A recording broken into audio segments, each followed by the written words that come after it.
Hello students, آج ہم تنقید سے متعلق مختصر سوالات آپ کے لیے لے کر آئے ہیں۔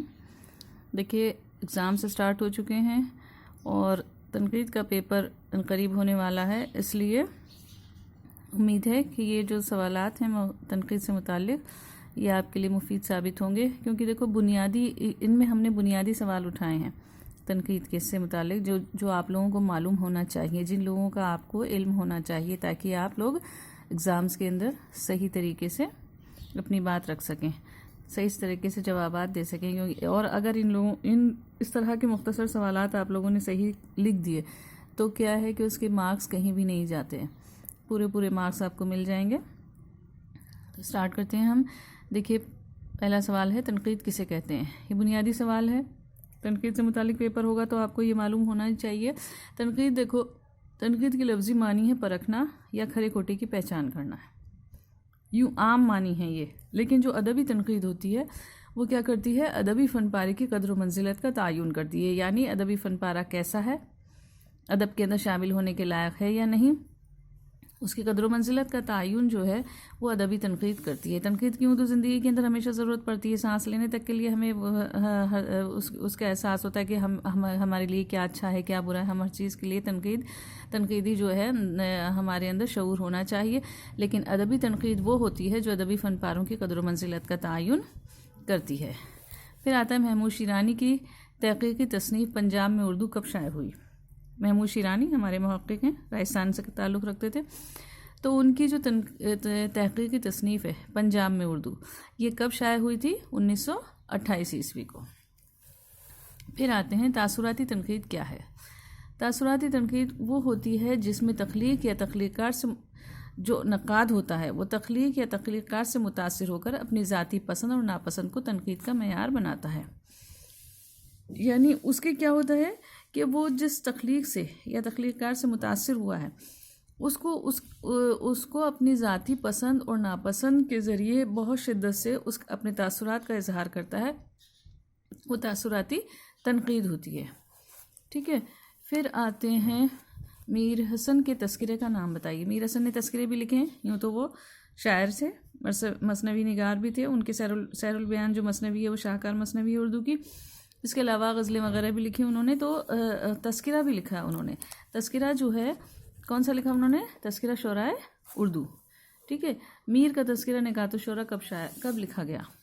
میر جو ہیں، میر تقی میر، ان کا جو تذکرہ تھا نکات الشعراء، پہلا تذکرہ تھا وہ اردو شاعروں کا پہلا تذکرہ ہے، لکھا تو فارسی کے اندر گیا تھا لیکن اردو شاعروں کا پہلا تذکرہ ہے۔ کب لکھا گیا تھا؟ 1751 عیسوی کے اندر۔ پھر آتے ہیں محمد حسین آزاد کے والد کا نام کیا نام تھا؟ محمد حسین والد کا نام تھا محمد باقر۔ کیا نام تھا ان کے والد کا؟ محمد باقر نام تھا۔ ٹھیک ہے، اب ہیں اردو میں تنقید کا وجود معشوق کی موہوم کمر ہے، یہ کس کا قول ہے؟ یہ بہت مشہور قول ہے، ہمارے ایک نقاد تھے ان کا قول ہے، انہوں نے یہ تنقید کے لیے کہا تھا اردو میں تنقید کا وجود معشوق کی موہوم کمر ہے۔ کس نے لکھا؟ کلیم الدین احمد صاحب، یہ اردو کے اہم نقاد ہیں، انہوں نے لکھا تھا، کلیم الدین احمد نے۔ پھر آتا ہے جو جذبات الفاظ کے ذریعے سے ادا ہوں وہ شعر ہے۔ شعر کی یہ تعریف کس نے بتائی ہے؟ دیکھو، مختلف ناقدین نے اشعار کی جو ہے شعر کی تعریف بتائی ہے، تو یہ تعریف کس نے لکھی ہے؟ جو جذبات الفاظ کے ذریعے سے ادا ہوں وہ شعر ہے۔ یہ کس نے لکھا؟ یہ لکھا ہے شبلی نعمانی نے، جمالیاتی نقاد تھے ہمارے شبلی نعمانی، انہوں نے لکھا تھا۔ اب آتا ہے اردو میں جمالیاتی تنقید کی بنیاد کس نے ڈالی تھی؟ شبلی نعمانی نے۔ ٹھیک ہے، پھر آتے ہیں یورپ میں تنقید کی اولین کتاب کون سی ہے جس نے عالمی تنقید پر بے انتہا اثرات چھوڑے ہیں؟ عالمی تنقید پر یورپ کی پہلی کتاب تھی جو تنقید پر، عالم کہتے ہیں دنیا کا، یعنی انٹرنیشنل لیول پر تنقید کے جو اثرات تھے وہ کون سی اولین کتاب تھی جس نے اثرات چھوڑے ہیں؟ وہ ہے ارسطو کی بوتقا۔ ٹھیک ہے نا، بہت مشہور کتاب ہے ارسطو کی بوتقا، ہمارے ہاں بھی اس کے نصاب میں شامل ہے۔ اس کے ذریعے ہم یوروپین جو تنقید ہے وہ پڑھتے ہیں، ان کے نظریات کا مطالعہ کرتے ہیں۔ بھرت منی کے ناٹیہ شاستر میں جذبات و تاثرات کی کتنی قسمیں بتائی گئی ہیں؟ سنسکرت کا ہے یہ، ہمارے یہاں سنسکرت کی تنقید کا جو دبستان ہے وہ بھی ہمارے کورس کے اندر ہمارے نصاب میں شامل ہے۔ تو بھرت منی کا جو ناٹیہ شاستر ہے اس کے اندر جذبات و تاثرات کی کتنی قسمیں بتائی گئی ہیں؟ کتنی بتائی گئی ہیں؟ 8 قسمیں بتائی گئی ہیں۔ کون کون سی؟ محبت، خوشی، حیرت، جوش، غصہ، رنج، خوف اور کراہیت۔ ٹھیک ہے، یہ مختلف قسمیں ہیں۔ پھر آتے ہیں، یہ کس نے کہا کہ غزل نیم ویشی صنف سخن ہے؟ نیم ویشی صنف سخن ہے، یہ کس نے کہا تھا؟ کلیم الدین احمد صاحب نے۔ کس نے کہا تھا؟ یہ کلیم الدین احمد نے کہا تھا۔ جو اوپر جو ہم نے ان کا ایک قول بھی دیکھا تھا ابھی، تو یہی انہوں نے بھی کہا ہے کہ غزل جو ہے وہ نیم ویشی صنف سخن ہے۔ پھر آتے ہیں کلیم الدین احمد کی تنقیدی تصانیف کے نام لکھیے۔ کلیم الدین احمد کی جو تنقیدی تصانیف ہیں ان کے نام کیا کیا ہیں؟ اردو شاعری پر ایک نظر، اردو تنقید پر ایک نظر، عملی تنقید، فن داستان گوئی اور سخن ہائے گفتنی۔ یہ ان کی تنقیدی تصانیف ہیں اہم۔ دیکھو کلیم الدین احمد جو ہیں وہ مغربی تنقید سے بہت زیادہ متاثر رہے ہیں، اور وہ جو ہیں وہ مغربی تنقید کے معیاروں پر اردو شعر و ادب کو اور تنقید کو پرکھتے تھے۔ تو اس میں کیا ہوتا تھا، ان کا نظریہ انتہا پسند نظریہ تھا۔ تو وہ ہمارے یہاں جو اردو شعر و ادب ہے، جو ہماری تنقید ہے اردو کی، چاہے وہ تذکروں کی تنقید ہو، چاہے وہ بات کی جدید تنقید ہو، وہ انہیں کہیں بھی کوئی خوبی نظر نہیں آتی تھی ان کے اندر۔ وہ ہمیشہ اس کے اندر کوئی نہ کوئی کمی ان کو نظر آتی تھی۔ تو اور اس کا اظہار انہوں نے بہت زیادہ کس طرح کیا؟ تلخی کے ساتھ، بہت زیادہ بے باکی کے ساتھ انہوں نے اس کا اظہار کیا ہے اپنی تنقید کے اندر۔ اس لیے ان کے ہاں کیا ہے، ایک انتہا پسندی پائی جاتی ہے۔ لیکن ایسا نہیں ہے کہ ہمیشہ ہوا، دھیرے دھیرے کیا ہوا، ان کے نظریے کے اندر نرمی پیدا ہوئی، تھوڑی سنبھلی ہوئی کیفیت ان کے نظر آتی ہے سخن ہائے گفتنی کے اندر۔ پھر فن داستان گوئی، عملی تنقید میں بھی تھوڑا ان کے ہاں نرمی ہے۔ لیکن ان دونوں جو کتابیں ہیں، اردو شاعری پر ایک نظر، اردو تنقید پر ایک نظر، اس میں انہوں نے شاعری کے ذریعے خاص طور پہ غزل پر اور تنقید پر انہوں نے بہت زیادہ نکتہ چینی کی ہے۔ لیکن دھیرے دھیرے ان کے ہاں کیا ہے، نرمی پیدا ہوتی ہے، اور عملی تنقید ہے، فن داستان گوئی، سخن ہائے گفتنی، یہ جو تصانیف ہیں ان کے اندر ان کی تنقید کی سنبھلی ہوئی کیفیت دیکھنے کو ملتی ہے۔ ادب اور زندگی اور تنقیدی حاشیے کس کی تنقیدی تصانیف ہیں؟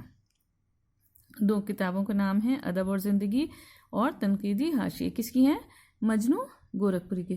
مجنوں گورکھپوری جو ہیں، دیکھو وہ ان کے ہاں بھی ہمیں 2 نظریات دیکھنے کو ملتے ہیں۔ مجنوں گورکھپوری کے ہاں ابتدا کے اندر تو ان کے ہاں تاثراتی تنقید کا اثر ہے، ٹھیک ہے، جمالیاتی تنقید کا اثر ہے، تاثراتی تنقید کا اثر ہے۔ لیکن بعد میں وہ کیا ہوتا ہے کہ مارکس سے متاثر ہوتے ہیں۔ مارکس جنہوں نے سماجی تنقید کا نظریہ پیش کیا تھا، تو مارکس سے وہ متاثر ہوئے، اور ادب کی جو افادیت ہے اور ادب کی جو مقصدیت ہے، جو مارکسی تنقید کے اندر دیکھنے کو ملتی ہے، اس کا جائزہ لیتے ہیں وہ۔ اور ساتھ ہی انہوں نے کیا کیا کہ ادیب کا ماحول اور سماجی فضا پر بھی زور دیا کہ ادیب کے ماحول کا بھی ہمیں مطالعہ کرنا چاہیے، جو تاثراتی اور جمالی تنقید میں نہیں ہوتا نا۔ تو وہ بعد میں کیا ہوتا ہے، وہ مارکس سے متاثر ہوتے ہیں، تو مارکسی تنقید کا اثر ان کے اوپر پڑتا ہے، مارکسی نظریات کا اثر ان کو پڑتا ہے تنقید کی، اور وہ سماج کی جو ادیب کا جو سماجی ماحول ہے، اس کی جو سماجی فضا ہے، اس کا جائزہ لینے پر بھی وہ ضروری اس کا خیال کرتے ہیں۔ پھر آتے ہیں احتشام حسین کی تنقیدی تصانیف کے نام لکھیے۔ احتشام حسین ہمارے بہت اچھے نقاد ہیں، جانتے ہیں آپ لوگ، سائنٹیفک نقاد ہیں۔ تو ان کی جو تنقیدی تصانیف ہیں وہ کون کون سی ہیں؟ روایت اور بغاوت، تنقید و عملی تنقید، ادب اور سماج، تنقیدی جائزے، ادب اور تنقید، جوش، ملیح آبادی۔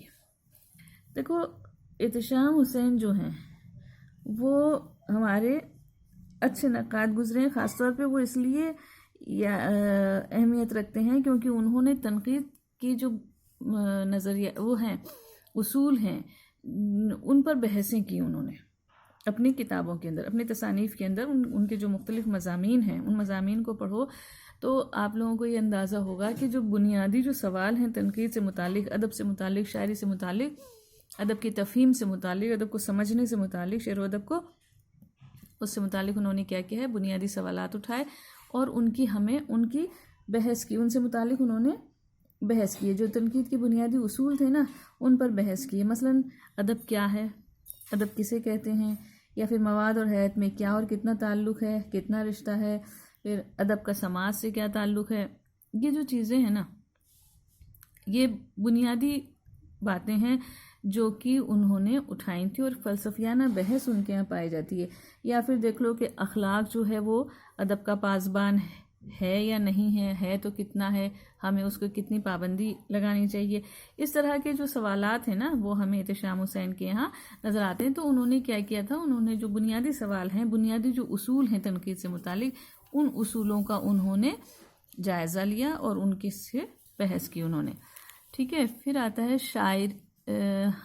ہماری شاعری کس کی تنقیدی تصنیف ہے۔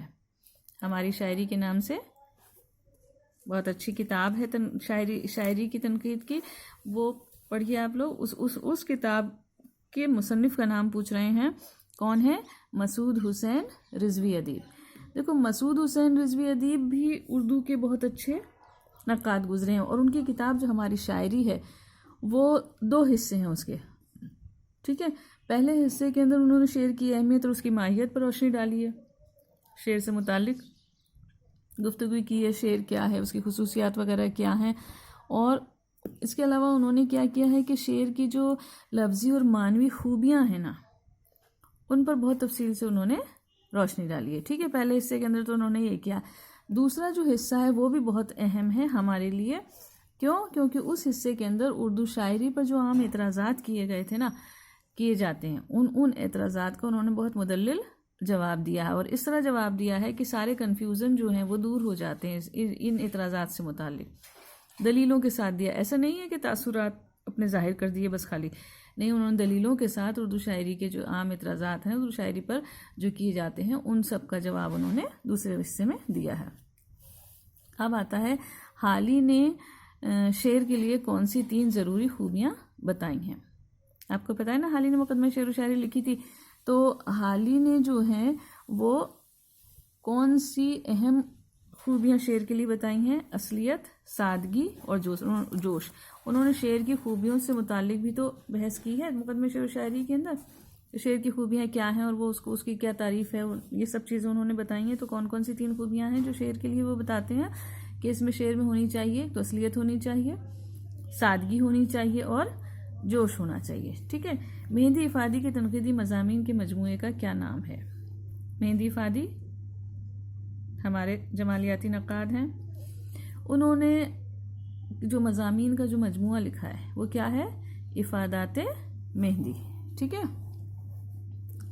پھر آتے ہیں حالی نے مقدمہ شعر و شاعری میں کس صنف کو اصلاح کے لیے سب سے زیادہ اہم اور ضروری خیال کیا، ضروری بتایا ہے؟ دیکھو حالی جو ہیں انہوں نے مقدمہ شعر و شاعری کے اندر ہماری شاعری کی جو اہم اصناف ہیں ان پر عملی تنقید پیش کی تھی، ان پر تنقید لکھی تھی انہوں نے کہ وہ جو ہیں ان میں خامیاں کیا ہیں، ان میں کیا خوبیاں ہونی چاہیے۔ تو یہ چیزیں تھیں، تو وہ ایک صنف ایسی تھی جس کے لیے انہوں نے یہ کہا کہ اس کی اصلاح بہت ضروری ہے۔ وہ کون سی تھی؟ غزل تھی۔ کیوں کہا انہوں نے؟ دیکھو حالی جو ہیں مقدمہ شعر و شاعری جب لکھی انہوں نے تو وہ لکھنؤ کی جو شاعری تھی وہ ان کے پیش نظر تھی۔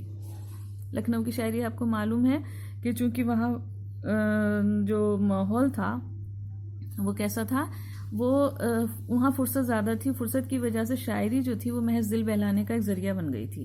تو غزل کے سلسلے میں جب حالی نے یہ دیکھا تو انہوں نے اس پر بہت زیادہ انہیں شدت سے احساس ہوا، اور انہوں نے یہ کہا کہ مطلب ان کا یہ ماننا تھا کہ جو قوم کی پڑھی لکھے لوگ ہیں اور ان پڑھ لوگ ہیں، سب طرح کے لوگ، ان پر غزل سب سے زیادہ اثر ڈالتی ہے۔ غزل جو ہے، غزل سے سب سے زیادہ لوگ متاثر ہوتے ہیں، سب سے زیادہ مقبول ہے غزل ہر طرح کے طبقے کے اندر، سماج کے ہر طرح کے طبقے کے اندر، ہر طرح کے لوگوں کے اندر غزل جو ہے وہ سب سے زیادہ مقبول ہے۔ تو جو صنف اتنی زیادہ مقبول ہے اور اس کا اثر تو سب پر پڑتا ہے، تو اس لیے انہوں نے کہا کہ سب سے زیادہ چونکہ اس کا اثر پڑتا ہے سماج کے اوپر، معاشرے کے اوپر، اس لیے اس کی اصلاح بہت ضروری ہے، ٹھیک ہے۔ پھر آتے ہیں حالی سے علمی تنقید کی بنیاد کیوں مانی جاتی ہے؟ علمی تنقید کی بنیاد حالی سے کیوں مانی جاتی ہے؟ دیکھو حالی جو ہیں وہ ہمارے پہلے علمی نقاد ہیں۔ جدید تنقید کی ابتدا حالی سے ہوتی ہے۔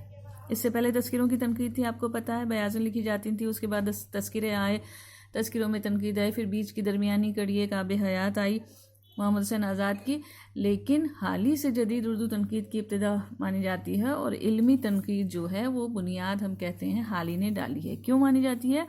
کیونکہ حالی نے پہلی مرتبہ نظریاتی تنقید سے بحث کی، اس کے اصول پیش کیے اور عملی تنقید کے نمونے بھی پیش کیے، ہے نا۔ آپ لوگوں کو پتہ ہے نا کہ حالی جو ہیں وہ ہمارے جدید نقاد ہیں، اور انہوں نے مقدمہ شعر و شاعری 1893 عیسوی کے اندر لکھی تھی۔ حالانکہ یہ ان کے دیوان کا ان کا جو دیوان ہے اس کا مقدمہ تھا، لیکن جو یہ حالی ہیں پھر اس کی جو اہمیت تھی اس مقدمے کی، اس کی اہمیت کو دیکھتے ہوئے بعد میں کتابی صورت کے اندر شائع ہوا تھا۔ تو یہ مقدمہ شعر و شاعری جو ہے وہ اردو تنقید کی ایک طریقے سے سنگ بنیاد ہے۔ حالی سے اس لیے مانا جاتا ہے کیونکہ حالی نے اس کے اندر پہلی مرتبہ تنقید کے جو بنیادی اصول ہیں نا ان سے بحث کی، نظریاتی تنقید سے بحث کی۔ انہوں نے بتایا کہ تنقید جو ہے اس کے بنیادی اصول کیا ہیں، شعر و ادب کی تفہیم کے کیا معیار ہونے چاہیے، شعر کی خوبیاں کیا ہونی چاہیے، ٹھیک ہے۔ اس کے علاوہ چونکہ دیکھو اس سے پہلے تو کیا ہوتا تھا کہ جو تذکرے ہوتے تھے، تذکروں کے اندر صرف زبان اور محاورے پر بحث ہوتی تھی، اور تذکرہ نگار جو تھا اس کو جو پسند آتے تھے، جو چیز سمجھ میں آتی تھی، اس کو بہت مختصر طریقے سے اس کی رائے دیتا تھا، تو وہ شاعر کی جو انفرادیت تھی وہ ابھر کر کے سامنے نہیں آتی تھی۔ مطلب وہ جو رائے دیتا تھا نا شاعر کے متعلق، تذکرے کیا ہوتے تھے تذکروں کے اندر، تو وہ انتخاب کرتا تھا شاعر کے کلام کا، اور پھر اس کے تھوڑا سا حالات جو ہے وہ پیش کرتا تھا، اس کے علاوہ اس کی شاعری پر رائے دیتا تھا۔ تو وہ رائے اتنی مختصر ہوتی تھی کہ ہمیں اس کی انفرادی جو خصوصیت ہے شاعر کی وہ ہمیں نہیں سمجھ میں آتی تھی۔ تو حالی جو ہیں انہوں نے کیا کیا، اس کے بجائے پہلی مرتبہ تنقید کے بنیادی اصولوں پر بحث کی، ٹھیک ہے، اور جو نظریاتی تنقید ہے اس کی ابتدا حالی سے ہوتی ہے۔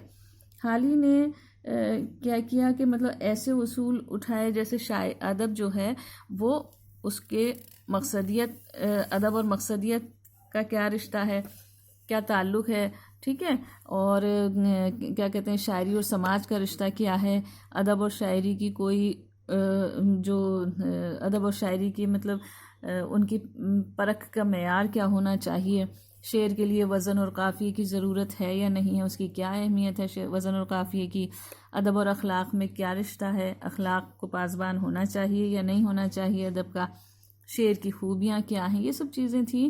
اور یہ اس کے علاوہ پھر انہوں نے آخر کے اندر جو اردو شاعری کے اہم اصناف ہیں غزل، قصیدہ، مثنوی اور مرثیہ، ان سب کی انہوں نے عملی تنقید پیش کی کہ ان سب کے اصول کیا ہیں، ان کی پرکھ کے اصول کیا ہیں، ان کا جائزہ لیا جاتا ہے جب ہم ان تجزیہ کرتے ہیں غزل، قصیدے، مرثیہ اور مثنوی کے، تو اس کے اصول کیا ہونے چاہیے ان کی پرکھنے کے، ان کی تنقید کے اصول کیا ہونے چاہیے، کون سی ان کے اندر خوبیاں ہیں، کس طرح کی ان کی اصلاح ہونی چاہیے۔ یہ سب چیزیں جو تھیں پہلی مرتبہ چونکہ وہ حالی نے اٹھائیں، اس لیے حالی سے ہم علمی تنقید کی ابتدا مانتے ہیں، کیونکہ پہلی مرتبہ مدلل طریقے سے انہوں نے اصولوں کو بحث کی ہے، اور نظریات جو ہیں تنقید کے، نظریاتی جو تنقید ہے وہ حالی سے شروع ہوتی ہے، حالی سے اس کا آغاز ہوتا ہے، اس لیے ہم علمی تنقید کی بنیاد حالی سے مانتے ہیں۔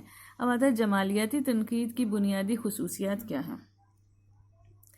دیکھو جمالیاتی تنقید جو ہے اس کی بنیادی خصوصیات کیا ہوتی ہیں کہ ادب میں حسن، جذبہ اور احساس کے ساتھ ادب کے ظاہری پیکر کو اہمیت دینا۔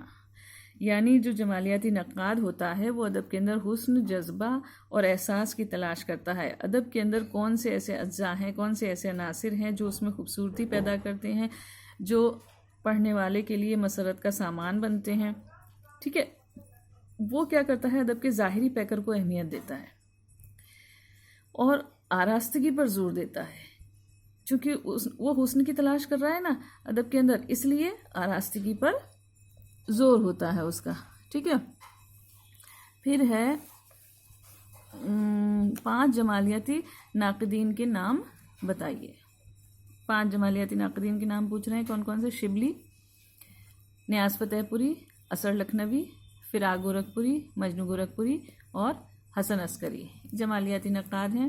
مہندی افادی کے تنقیدی مضامین کے مجموعے کا نام کیا ہے؟ کیا ہے مہندی افادی کے؟ افادات مہندی۔ نفسیاتی تنقید کے کچھ ناقدین کے نام بتائیے۔ دیکھو نفسیاتی تنقید جو ہے وہ بھی ہماری تنقید کا ایک اہم دبستان ہے۔ تو کون کون ہیں ان کے؟ وحید الدین سلیم، مرزا رسوا، میرا جی، ریاض احمد، شبیع الحسن، حسن عسکری، سلیم احمد وغیرہ، یہ جو ہیں نفسیاتی نقاد ہیں ہمارے۔ نفسیاتی تنقید کیا ہے؟ تنقید کا دبستان کیا ہے نفسیاتی تنقید کا؟ دیکھو نفسیاتی تنقید جو ہے یا وہ جو نقاد ہوتا ہے، نفسیاتی نقاد تنقید کا جو نقاد ہوتا ہے، وہ جب کسی پارے کو سمجھنے کی کوشش کرتا ہے نا، کسی ادب پارے کو یا کسی ادب کے فن پارے کو سمجھنے کی کوشش کرتا ہے، تو کیا کرتا ہے وہ ادب سے زیادہ ادیب کی جو داخلی شخصیت ہے نا اس پر اس کا تجزیہ کرتا ہے، یعنی اس کے ذہن میں کیا چل رہا ہے، اس کی جو داخلی شخصیت ہے، اس کے لاشعور میں کیا ہے، اس کا لاشعور کا عمل جو ہے نا وہ اس پر غور کرتا ہے، جو لاشعور کی جو پیچیدگیاں ہیں انہیں سلجھانے کی کوشش کرتا ہے، اس کی نفسیات پر دھیان دیتا ہے۔ ظاہر میں جو اس کا ماحول ہے یا ادب کا جو فن پارہ ہے ان سب کو دیکھنے کے بجائے وہ اس کا یہ نظریہ ہوتا ہے کہ جو ادیب ہے اس کی ذہن کے اندر جو چل رہا ہے، اس کے لاشعور میں جو چل رہا ہے، اس کا لاشعور کا جو عمل ہے وہ ہے ادب کے اوپر اثر انداز ہوتا ہے۔ اس لیے ہمیں ادب کو سمجھنے کے لیے اسے سمجھنے کی ضرورت ہے۔ جو نفسیاتی تنقید کا دبستان ہے اس میں آپ کو پتہ ہے کہ فرائڈ، ایڈلر اور یونگ کے نظریات جو ہیں وہ ہی رہنما بنے ہیں نقادوں کے۔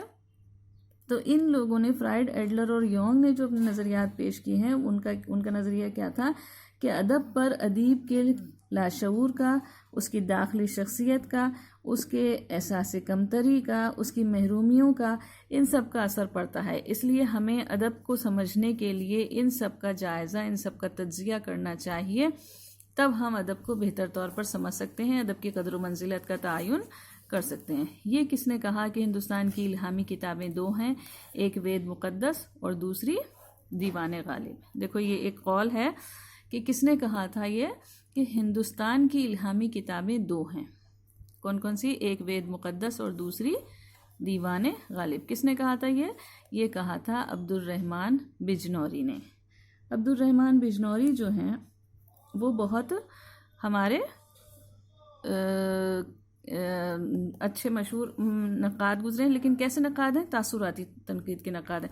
دیکھو یہ جو قول ہے نا یہ خود اس بات کا ضامن ہے، اس بات کا اعلان کر رہا ہے کہ یہ تاثراتی تنقید ہے، کیونکہ جب نقاد جو ہوتا ہے وہ تخلیق کو پڑھ کر اپنے تاثرات کا بہت شدید اظہار کرتا ہے، شدت کے ساتھ اس کا اظہار کرتا ہے، اور اس کے اندر صرف حسن اور مسرت کے اجزاء کی تلاش کرتا ہے، اور جو کچھ اسے ملتا ہے، جن عناصر کو وہ پسند کرتا ہے، اپنی پسند کا اظہار وہ پوری شدت کے ساتھ کرتا ہے، اپنی تاثرات کا اظہار کرتا ہے، تو وہ کیا ہے؟ تاثراتی تنقید کہلاتی۔ تو یہ جو عبد الرحمن بجنوری ہیں جو محاسن کلام غالب کے اندر غالب کی جو شاعری ہے ان کی خصوصیات بیان کرتے ہوئے جس طرح اپنے تاثرات کا اظہار جس اسلوب میں کر رہے ہیں وہ اسلوب کیسا ہے؟ تاثراتی تنقید کا اسلوب ہے۔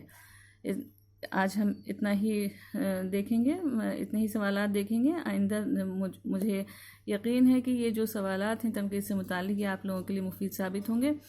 دوسرے ویڈیو کے اندر ہم کسی اور موضوع پر گفتگو کریں گے۔ Thank you.